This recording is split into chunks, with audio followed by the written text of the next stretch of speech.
L-Ombudsman Ewropew reġa' konferma d-deċiżjoni tiegħu wara l-investigazzjoni fil-każ imressaq mill-Ewroparlamentari Laburista Alexa Saliba wara li l-Kummissjoni Ewropea bdiet tħaddem persuna li ma titkellimx bil-Malti fl-Uffiċċju tas-Semestru Ewropew f'Malta.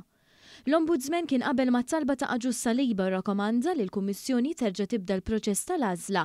Iżda wara ħafna dewmien, il-Kummissjoni rispondiet li mhux xieraq li terġa' tibda l-proċess ġala darba l-individwu magħżul li kien inħatar. Fil-konklużjonijiet tiegħu iżda l-Ombudsman nirrifjuta din ir-risposta u konferma li l-għażla ta' ħaddiem li ma jitkellimx bil-Malti kien każ ta' amministrazzjoni ħażina tal-proċedura u li d-dewmien tal-Kummissjoni biex tirrispondi għal rakkomandazzjonijiet kien aġir mhux aċċettabbli.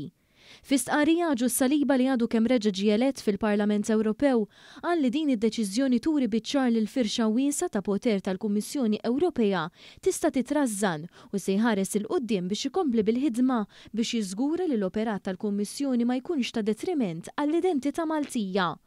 Il-każ kollu kien beda f'Awwissu tal-2022 meta Saliba nnota li l-Kummissjoni Ewropea għażlet individwu ta' nazzjonalità barranija għal pożizzjoni ta' analist ekonomiku fl-uffiċċju tagħha f'pajjiżna, meta l-kriterji kienu jinkludu li l-applikanti jridu jitkellmu bil-Malti.